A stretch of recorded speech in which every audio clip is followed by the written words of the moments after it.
Selamat sore, kembali lagi di podcast Aksi Nyata dari Kamu Untuk Indonesia. Kembali bersama aku, Fani Imaniar, dalam episode podcast yang cukup spesial hari ini jelang pemilu 2024 begitu ya teman-teman sobat podcast Aksi Nyata. Nah, sebelum kita mulai, aku kembali mau ngasih salam khas aksi podcast Aksi Nyata berikut ini. Salam Aksi Nyata dari Kamu Untuk Indonesia.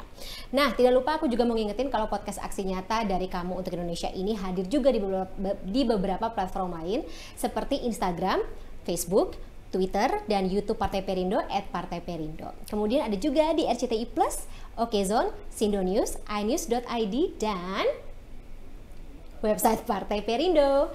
Nah, stay tune karena kita hari ini akan membahas tema yang sangat menarik dan tentunya cukup relate ya dengan Gen Z atau milenial sebagai dalam jumlah besar begitu sebagai calon pemilih untuk pemilu 2024 kali ini, yakni meningkatkan kreativitas anak muda dan remaja ala Andi Asmara.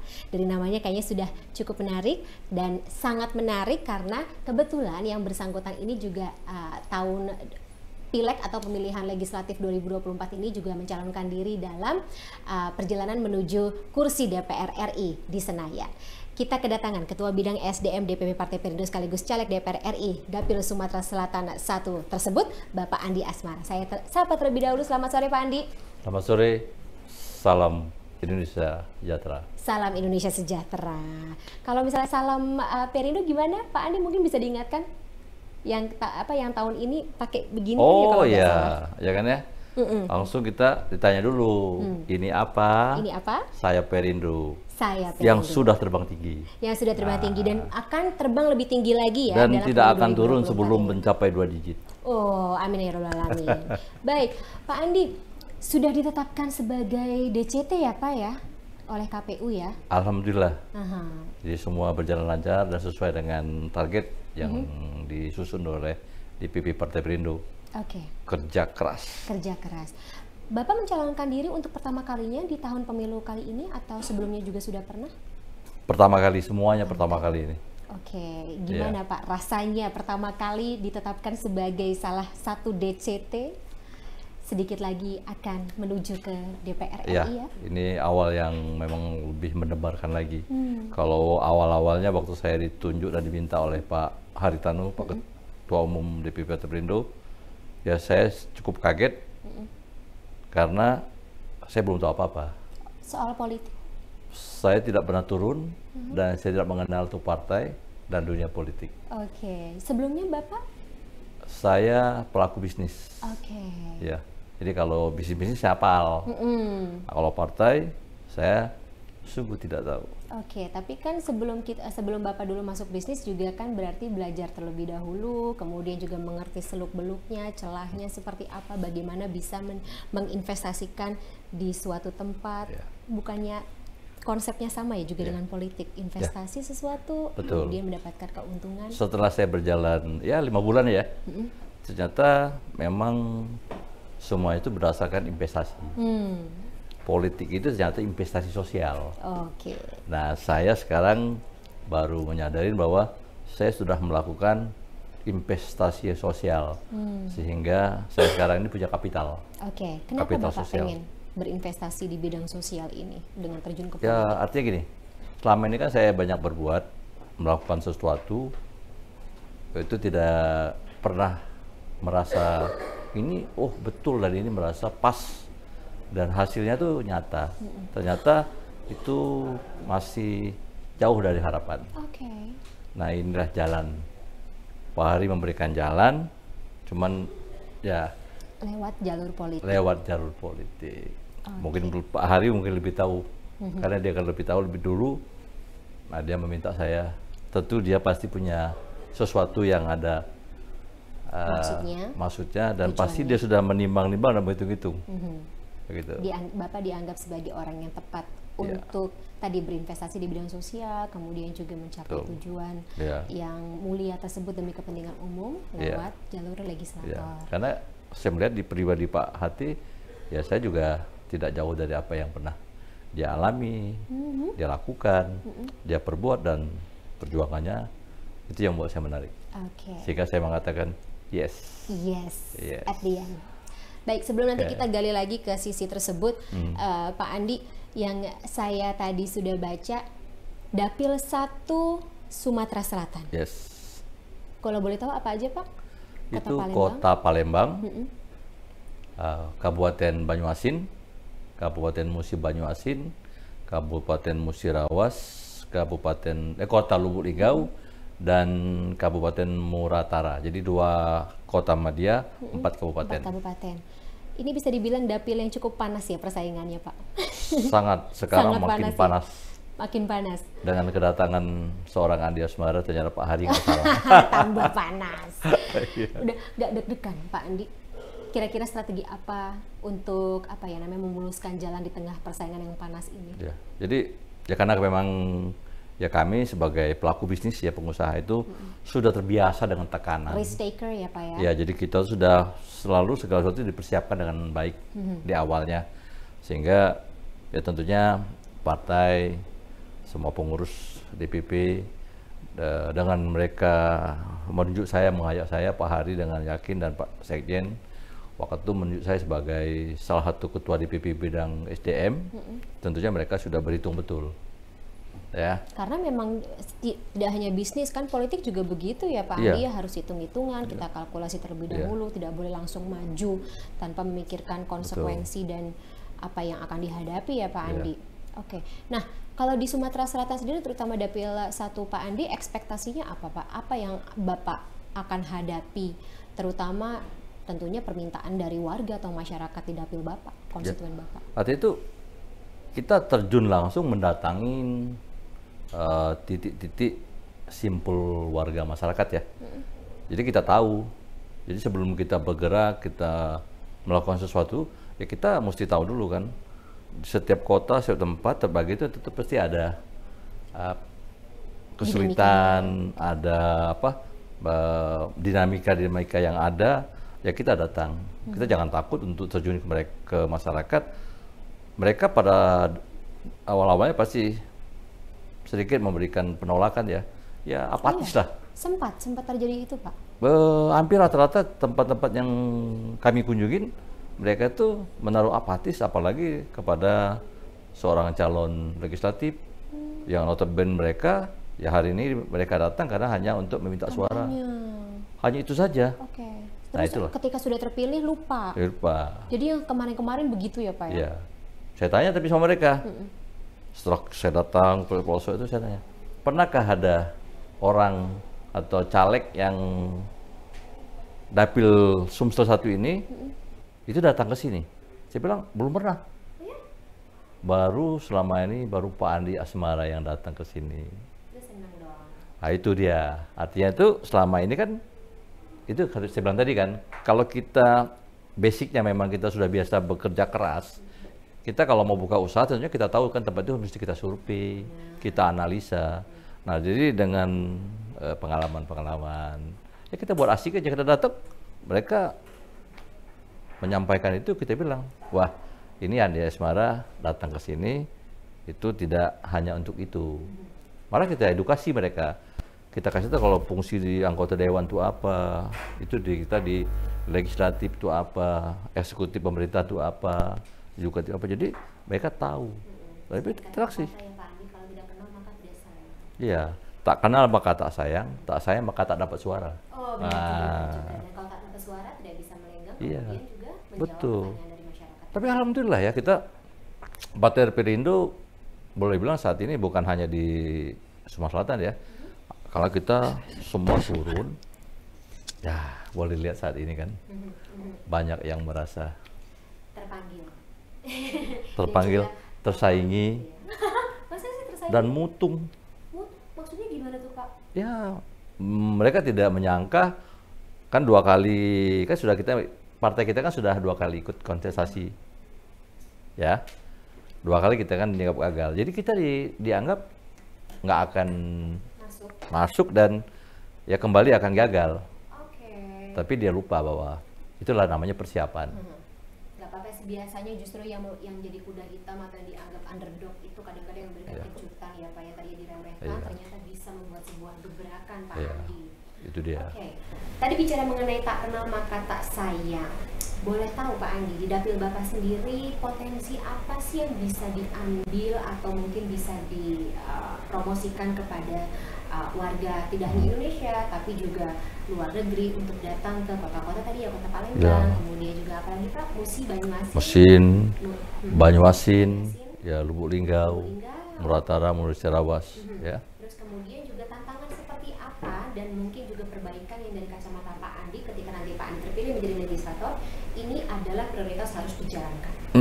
Ya itu kita lihat ya bahwa satu, Sumsel ini sudah sangat terkenal dan menjadi jargonnya itu lumbung pangan dan lumbung energi. Dan dari zaman Pak Harto kan itu kita panen raya selalu ada di Sumsel. Dan ada yang terpendam, Sumsel itu sebenarnya sumber daya alamnya besar sekali. Kita ada batu bara yang cadangan nasionalnya 50%, kita ada panas bumi, kita ada minyak dan gas yang terakhir kita terbesar lah, Pantastikan. Itu kalau kita olah dengan baik, ditambah lagi kita kan perkebunan kita kan kelapa sawit, karet dan sebagainya itu besar sekali. Nah potensi-potensi inilah yang selama ini kan sepertinya tidur. Tidur, tidak banyak yang mengetahui atau memang sengaja dipendam. Nah sekarang saya angkat ke atas karena yang membuka lumbung energi Sumatera Selatan yaitu namanya Andi Asmara. Iya Pak, mengembalikan kembali kejayaan ya dulu kan Sumatera Selatan, terutama Palembang dan sekitarnya kan jadi tempat atau lokasi kerajaan yang begitu besar. Jadi mengembalikan kenapa dibikin kerajaan karena tahu betapa besar potensi yang itu ada di jalur ekonomi. Jalur Iya. ekonomi. Perdagangan juga banyak. Kita sumber daya alam dan pertanian, perkebunan itu besar sekali. Potensinya besar sekali. Dan risikonya juga cukup besar Pak ketika kemarin sempat terjadi bencana alam ya Pak ya, kebakaran hutan, terus kemudian kabut asap di wilayah beberapa wilayah di Sumatera Selatan. Bagaimana Pak Andi menanggapinya? Ya itulah. Sebetulnya itu agak aneh terjadi. Itu aneh ya. Waktu saya ini kan kecil tumbuh besar di sana. Dulu waktu saya masih kecil, itu ya, hutan itu besar sekali, luas sekali, dan hampir tidak pernah terjadi. Itu setelah ada pembangunan, pembalakan liar juga. Ya itu pembalakan liar itu. Nah ini yang sering terjadi. Artinya itu kan, apakah kita ini edukasinya, sosialisasinya yang kurang, atau memang ya ada main belakang, praktik ilegal yang kita tidak tahu. Pihak eksekutif itu kan harusnya lebih tahu kan. Eksekutif lebih tahu kan, dia punya perangkat besar. Misalnya kan seorang gubernur, dia punya kepala dinas, begitu dengan kabupaten kan, bupati punya kepala dinas, kan tinggal dipanggil sebetulnya. Dan aturannya juga sebenarnya udah dibikin sama legislator. Kok bisa sampai miss ya Pak ya? Ya ini kembali kalau zaman politik, nanti kalau kita bicara, nanti kita juga yang disalahkan. Memang selalu ada pihak yang disalahkan Pak. Tapi jangan khawatir dengan saya turun ini kan, saya kan sudah berjalan melaksanakan sesuatunya itu kan dari membuka lahan yang benar-benar kosong dan alhamdulillah itu kita tidak pernah melakukan pengerusakan sampai saat ini. Gimana Pak caranya membangun tapi tidak merusak? Yaitu, jadi kita itu harus memulainya dari from zero itu kita tata. Ikutin semuanya dengan kaidah-kaidah yang ada. Kita boleh dibilang tambang-tambang kita di Sumsel itu tidak ada yang gali lubang tutup lubang, nggak ada. Atau dekat lokasinya dengan rumah warga sampai warga kena limbahnya. Itu ya kita potensi awal tapi setelahnya kita minimize dan akhirnya kan sekarang ini boleh dibilang dampaknya ya tinggal debu sebagian karena kita persentage menggunakan jarum sudah tinggal 10% dari nol loh. Dalam waktu tempoh 10 tahun. Sekarang sampai? Sudah 90% kita sudah pakai jalan sendiri. Nice kan? Nice dong. Nice banget. Dan harus tambah ditingkatkan lagi Bapak ya. Jangan khawatir, Perindo akan buka jalan. Pilihlah Perindo, maka nanti akan sejahtera. Akan lebih banyak pembangunannya. Kira-kira apa lagi Pak yang mau dibangun atau mau dikembangkan lagi di Sumatera Selatan, terutama kalau berangkat dari keinginan milenial dan juga Gen Z sebagai calon pemilih dengan jumlah terbanyak untuk pemilu tahun ini?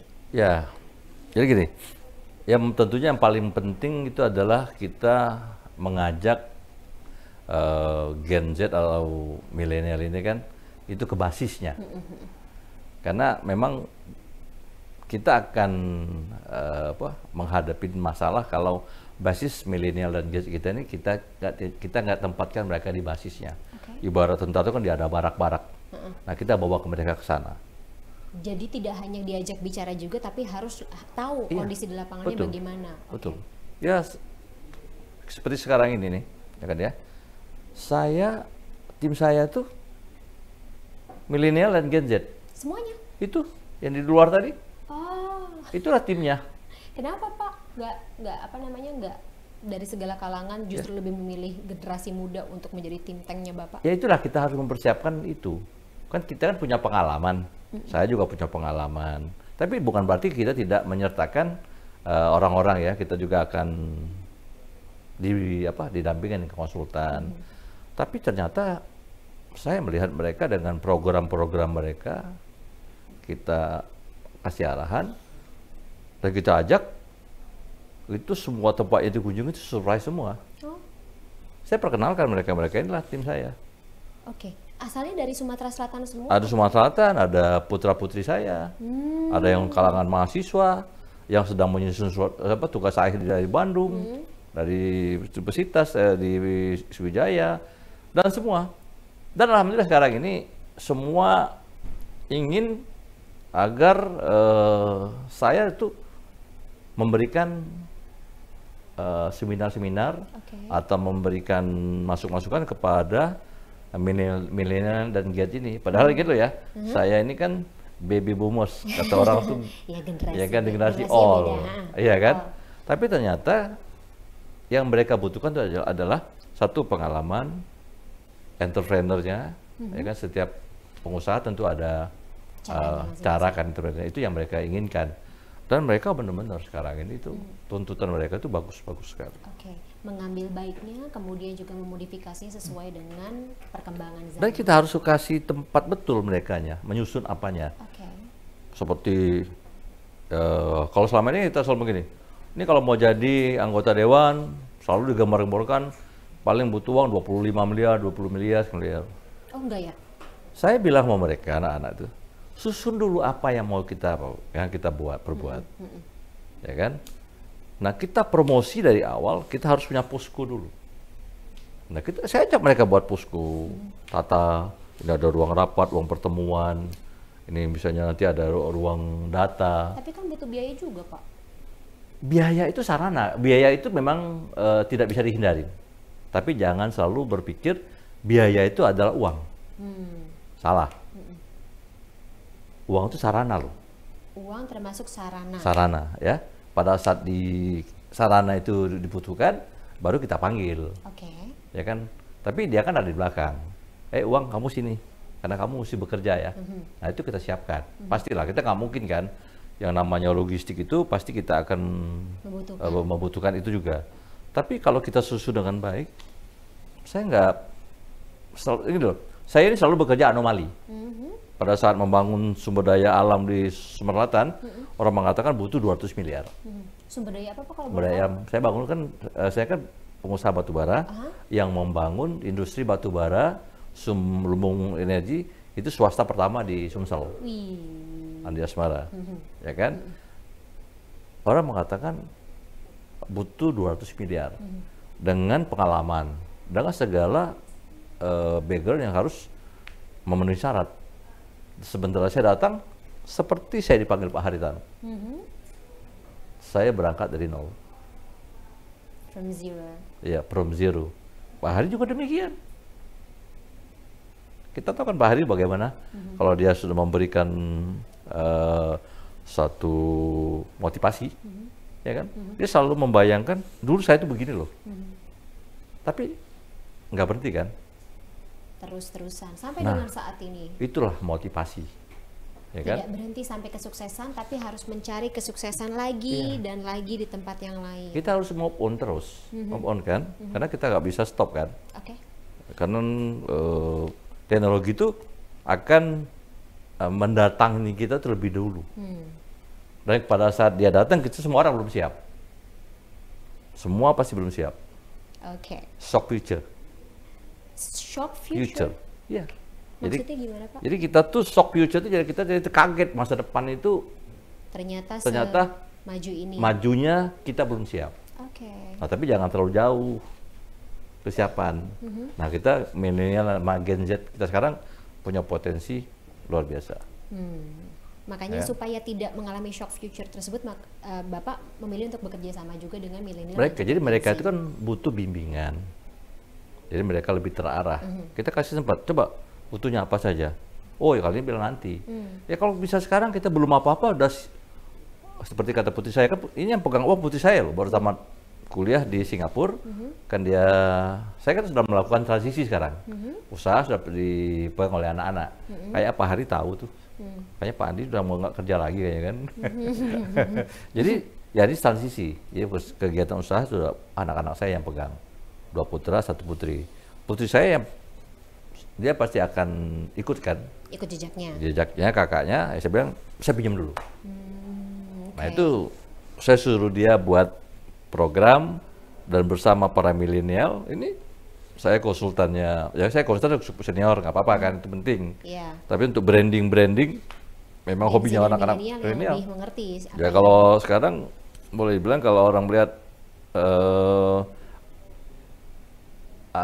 Andi Asmara Official, nggak kelihatan. Oh, itu juga hasil dari think tank-nya ya. Itu mereka semua. Termasuk soal program balapan itu, Bapak. Wah, Drag itu race semua. itu. Kenapa Pak memilih suatu project yang tidak biasa? Ya, saya melihat gini, anak-anak milenial Gen Z ini kan kita kan mencari bentuk jati diri. Saya juga dulu begitu, ya kan? Semua pramuda ya, Pak? Semua pemuda kan. Sama waktu saya seperti membangun industri tambang, nggak ada sumber daya manusianya. Beda kelasnya ya, Iya. kalau Pak Andi Asmara cari jati diri dengan membangun usaha apa ya kira-kira yang enak gitu, usaha tambang. Iya. Beda, Pak. Itu saya dipanggil dulu juga belum tahu apa-apa juga. Tapi pegawai karyawan pertama saya dulu siapa? Tahu nggak? Itu kan nggak ada SDM sana. Pengganggu jalan itu. Oke. Kebut-kebutan. Karena bingung mau ngapain. Nah, saya kasih acara. Mau nggak adik kamu? Yang Ya kan? legal. Nah ini saya kasih, kamu jaga di sini, buka hutan ini ada mobil dan sebagainya kan. Berhenti, hilang sosialnya. Oke. Waktu itu. Begitupun kan, begitu saya datang ke Palembang, saya lihat ya, ribut aja tuh. Ya kan ya? Yang namanya di lantas, Di lantas, itu nggak pernah tidur dia setiap malam. ada aja keributan Iya kan? terjadi ya. Geng motor lah apalah. Nah, saya panggil anak-anak saya udah kan ya. Saya panggil salah satu pengurus HIPMI-nya. IMI-nya. Ini apa, anak muda Indonesia? Iya, bukan Ikatan Motor Indonesia nya, Motor pengurusnya Indonesia, masih muda-muda. Nah, saya ajak mereka buat perlombaan pertama kali. Itu yang namanya kita buat drag race, drag bike. Drag race. Dan nggak ada lintasan loh, Dek. Di mana? Apa nih? Ya kita cari non permanen. Kita cari tempatnya, kita lakukan itu. Kita suruh mereka buat programnya. Ternyata Banyak peminatnya. sukses luar biasa. Malah hari itu yang pertama waktu kita drag race-nya kita pecah rekor nasional. Rekor apa, Pak? Rekor kecepatannya Berapa kilometer per jam? itu dia di bawah 7 detik untuk Dalam 200 meter. 200 meter. Oke, wow. Dan itu mereka mau dibayar sendiri loh mobilnya. Itu modif sendiri. Ya. Yang menang siapa, Pak? Itu namanya Budi waktu itu ya. Nah saya kan belum tahu mereka itu. Nah ternyata, wah saya lihat potensi mereka ini luar biasa. Nah inilah Kalau kita kasih mereka kesempatan, kita kasih mereka peluang, tempat, dan itu bukan sekali loh. Dilanjutkan bulan berikutnya, sampai IMI pusat tuh bingung bertanya, ini Andi Asmara siapa? Pengurus bukan, anggota bukan, tapi mengambil kalender IMI. Ini kalender IMI nasional loh. Sampai masuk ke agenda nasional. Dan ini sudah 3 kali saya lakukan. Dan semua meledak. Oke, ini siapa tahu juga bisa kita temukan potensi atlet-atlet balap berbakat dari situ. Sudah, itu kan. Terus yang paling penting, ya kita kan menciptakan UMKM. UMKM modifikasi. Olahraga. Oh, olahraga. Ya, beda sektor ya. Nah, sekarang sudah timbul lah. Organisasi masih muda-muda. Jadi IO. Menjadi IO mereka. Membuka lapangan pekerjaan juga. Dan kalau orang mengatakan, wah itu pasti Pak Andi Asmara yang modelin besar. 3 kali saya melakukan, sudah pertama, kedua, ketiga, kemarin keempat. Ini ketiga. Saya 0 rupiah apa ini? Keluar biaya yang tidak perlunya ya. Iya. Oke. Jadi semua mereka itu mencari sponsor, ya, kita tata kan, mencari mempromosi itu tadi.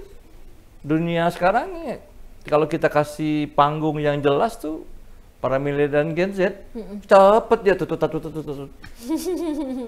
Pokoknya kolamnya tepat, sarananya tepat, potensi yang akan dikeluarkan oleh Gen Z dan juga milenial ini tentunya akan maksimal. Dan mereka selalu dimulai dengan izin resmi. Betul, diawali dengan sesuatu yang legal ya. Dan zero accident. Dan mereka sekarang ini minta setiap bulan itu ada kalender. Kemarin ada road race. Dilanjutkan tiap bulan ya? Ini kita akan finalisasi nanti di bulan Januari. Kan kita 1-2 sudah. Kemarin juga ada road race. Nah ini kita juga nanti Januari kita final. Itu toko pesertanya itu. Itu pesertanya kalau nggak dibatasi itu lebih dari 700 sampai 1000 peserta. Wow, baik. Kalau bisa bayangkan ya, kalau satu peserta 1 juta aja. Untungnya banyak ya. Ya kan? Dan mereka itu yang menghasilkan itu.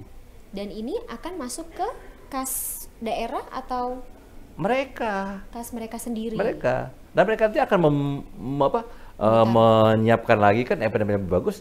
Nah, jadi mereka akan mempersiapkan membeli alat-alat. Mereka investasi sendiri. Baik. Jadi kreativitas dan juga passion mereka juga bisa disalurkan. Dan ternyata kan itu putri saya juga sampai kaget. Yang para milenial juga udah kaget semua. Ya kan? Bener ya hanya nggak keluar uang. Itu ada nggak? Diputar sendiri oleh mereka ya? Itu kira ada keluar uang nggak? Baik. Nah, jadi banyak hal-hal yang menurut saya kalau Gen Z milenial ini kita kasih kesempatan, kita bimbing, kasih panggung, ya kita orbitkan lah. Orang tuh hanya mengatakan UMKM itu berjualan, jangan. Harus lebih besar daripada itu. Bukan jualan aja. Jadi event-event itu juga termasuk UMKM. Kan usaha milik kecil awalnya loh. Tapi kalau nanti besok dia bisa menjadi skala nasional, internasional, kan kita juga bangga. Iya, ya? Nanti narik peserta. Baik. Pak Andi Asmara, karena durasinya tapi sayang sekali ya sudah selesai, sudah habis, kita terpaksa sudahi dulu pembicaraan kita dalam kali ini. Tapi masih akan ada kesempatan lain, masih akan ada hal-hal yang tentunya perlu digali, terutama dari Dapil Bapak, Dapil 1 Sumatera Selatan, yang tentunya banyak sekali potensi yang bisa digali dan bisa dipromosikan kepada teman-teman penonton podcast Aksi Nyata. Nah, teman-teman, berkaitan dengan Partai Perindo, kampanye Aksi Nyata dari Kamu untuk Indonesia ini relate juga dengan movement yang dilakukan oleh Partai Perindo, yaitu produktif, solutif, modern, bersih berintegritas, peduli, dan juga turun tangan untuk Indonesia sejahtera.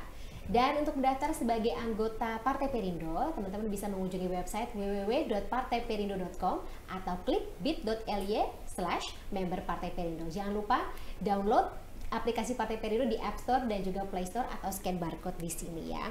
Nah, Pak Andi, saya sekali lagi mengucapkan terima kasih Sama-sama, atas insight, pemikiran, dan Ya. juga ceritanya sharing dalam podcast Aksi Nyata episode Ya. berikut ini. Semoga sukses ya Bapak ya. Amin. Makasih Menuju banyak. Senayan. Ya, Dan harus. di Senayan berbagi kepada masyarakat. Ya. Dan jangan lupa sama konstituennya ya Bapak ya.